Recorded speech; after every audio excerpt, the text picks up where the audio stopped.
Hello everyone, welcome back to my Maverick channel. And on this channel, if you're new to this channel, I talk about cryptocurrencies and we like looking at trends of these digital assets, where they're going. Especially we like looking at real world use cases of cryptocurrencies.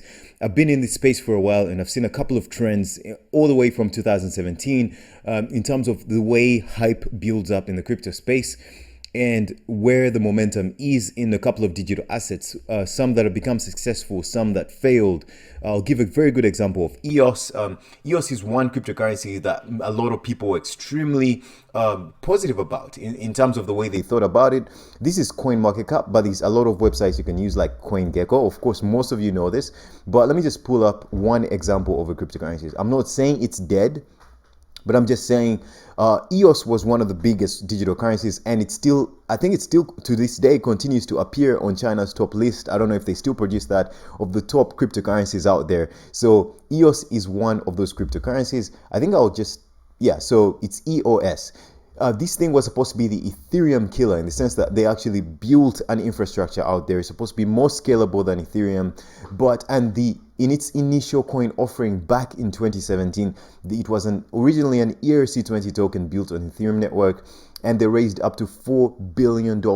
And I think too much money really messed up the project, mismanagement, and it just carelessness, I think. So there are crypto projects that should have been successful. Things like Steemit was supposed to be a very successful social media platform, still built from the EOS infrastructure, but there you go, it didn't work out. If you go to Steemit, it still exists. I don't know if I can find it right now. People still use this social media platform. I honestly think it was supposed to be a successful. You can see people still writing articles and they're still getting paid out in the tokens. I think right now it's running on the Tron blockchain.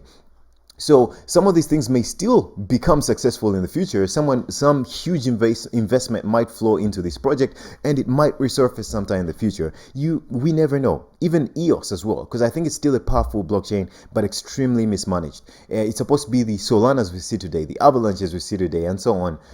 But anyways, so those are some of the trends we look at in the cryptocurrency space to see things where things are going. But the state of crypto right now, of course, crypto lives and breathes Bitcoin. Bitcoin tells the direction of the market. For example, we can see Bitcoin right now is it's flattened out, but it's kind of trying to go down. If it sustains this downward movement, then the market will also eventually follow suit. Normally, at least that's how it happens, because it has the highest locked value within it, and it sways the market a lot. Okay, if Bitcoin goes up, eventually the other markets go up. If it goes down and sustains that, eventually the other markets go down as well. But it is the state of crypto. You pick and choose the projects that mean the most to you, in the sense of, do you understand them? If a project is dealing in a particular thing, maybe supply chains, are you a person that's really interested and into supply chains and seeing the space getting improved? Then you want to get into a project like that because you understand what they're trying to do, you understand the types of problems they're trying to solve, and you understand the solution they're building for the types of problems that exist. And through that, you can see the value beyond a particular project. So today I'm going to just cover a couple of news articles, not all of them, not full, maybe some of them just the titles, because they speak for themselves. And then that will be, I think, hopefully we shall learn something from today's video. So hopefully, guys, if you're interested in this kind of content, don't forget to hit that like and subscribe button. It's very helpful for this channel. So we can look at the first article here. Coinbase executive says major Ethereum scaling improvements coming soon. The chief product officer of Coinbase foresees that there will be more advances in the layer 1 to layer 2 bridges and roll-up technologies. Those that are not too sure, for example, layer 1 is the blockchains that set themselves up so that other infrastructure can be built on top of them. For example, Ethereum itself, you can run smart contracts on top of it. You can run other kinds of infrastructure like decentralized finance. You can transfer NFTs, non-fungible tokens, on there, and you can build other types of blockchains like that we can refer to as layer 2 scaling solutions, improving the functionality, the scalability of the layer 1 blockchain. So improving the way it operates, making it more efficient. Some of the work being transferred to these layer 2 technologies, so that the layer 1 blockchain does not have to handle all the throughput and all the information flowing through it and all the data. So Coinbase Chief Product Officer Surojit Chatterjee is the latest to publish his predictions for crypto industry in 2022 and foresees major advancements in the scaling Ethereum issues. Guys, we know one of the biggest platforms out there is the Polygon network. There's also things like Immutable X. There's also others like Optimism that use that are trying to experiment with different kinds of layer 2 scaling solutions, of scaling solutions, mainly for the Ethereum network. And I imagine they'll trickle down to other networks in the future as well. So it's still a very experimental space, but we all know a lot of people are very bullish on layer 2 type scaling solutions because no one has truly built a scalable blockchain right now. Most blockchains that we see today face some kind of congestion. We've seen that with Solana as well. So layer 2 solutions may serve a very, very fundamental role if they don't even flip the layer 1 solutions to become the most fundamental blockchains in and of themselves. So we link at things like interoperability, blockchains that are trying to create interoperability, blockchains that are trying to scale other blockchains, people that are focusing on DeFi. So these are fundamental problems or solutions to problems that exist within the crypto space. So you're looking at solutions being built for problems that we understand that do exist in the crypto space. So this is something that fits into the narrative that I was trying to explain earlier. So we can see exchange token soars 28% after crypto giant Binance announces 8-figure investment. Binance reminds me so much of Amazon and other companies, other huge companies or other companies that reached where they are today. It's all about acquisition, acquire people that are interested in building solutions around you, and you can, or other solutions, but common to the space that you're developing within.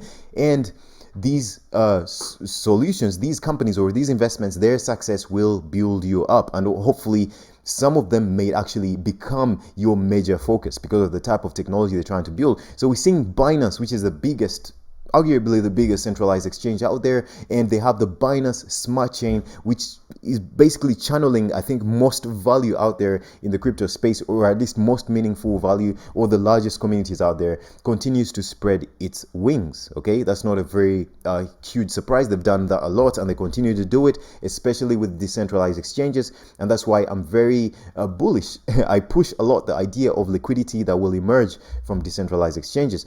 So another article here, we can see large banks are beginning to launch crypto trading services in response to digital asset boom. Of course, guys, banks are going to become irrelevant, and they're trying to hold on to the historical, the old ways, and trying to incorporate the new ways. Just like BlackBerry, you're trying to create a new phone, but you're trying to hold on to the old ways. Of course, the banks are getting into this because they're seeing the amount of money and network effect and community effect being built within the crypto space. So of course, they have to get into this. Guys, I don't sound very happy about this. It's good for the whole crypto space because the banks hold the most money and influence, but there's a lot of people in the crypto space that have a lot of money. So I think those people are going to continue pushing for narratives that are meaningful for the foundation of cryptocurrencies: decentralization, security, immutableness. Do not trust but verify, or do not verify by trust. Do not trust, you can verify on your own. Such ideas will be pushed forth in the best way that we understand, because the future is not going to be governed by one company. It doesn't matter, digital company or centralized company. The future, people are going to continue to build because the cat's already out of the bag. This decentralized technology is already here. So another article, tech giant Nvidia, you all know Nvidia is these guys with their processing units, makes metaverse creating software completely free for creators. This is software I think Nvidia launched. You can see here, recall that the beta version of Omniverse, that's what the software is called, or the platform, launched in early 2021, and a paid subscription version soon followed by November of the same year. Even more than 100,000 creators have downloaded the Omniverse according to the forum. Guys, I didn't even know Omniverse, something like this, existed. So those that are watching this video, you better type into your Google and download that Omniverse right now. Start learn things like Blender and some of these other softwares being developed, so that you can have an advantage as the future goes on. So in another article, we see Vitalik Buterin, who's the founder of the Ethereum, the main founder of the Ethereum network, clears speculation around the postponement of ETH 2.0 upgrade. Guys, this is the same guy who said in the past that fixing Ethereum is like fixing a plane in mid-flight. So I guess he's saying it's not true that these upgrades are going to be pushed forth. They've been being pushed forth for so many years. So everyone's like kind of hoping that this time Ethereum is able to upgrade or at least effect some meaningful upgrade to its network. We can see here, I think as much Chinese as I can read, 我没有 Joma Sure, I think it means I did not say that or something like that. I think in response to this, I can't read it clearly. Maybe someone was making accusations that Ethereum was delaying and there's no hope for it upgrading, but hopefully it does. Okay, so that's some new Ethereum news. So two more articles we can look at. Tether freezes over $1 million worth of USDT belonging to a single address. Of course, this again speaks to the amount of money that's floating around in this space, but it's also speaking to a more important point of the centralization of USD Tether. And this is a big problem. Normally, the way the world works is that, okay, Tether is the biggest stable coin out there, so it has the most liquidity. So if you want to trade the most money, you have to go through Tether. But guess what? There's things like DAI. There's things like of course, I think there's a stable coin also from the Terra Luna, which is known as UST stable coin.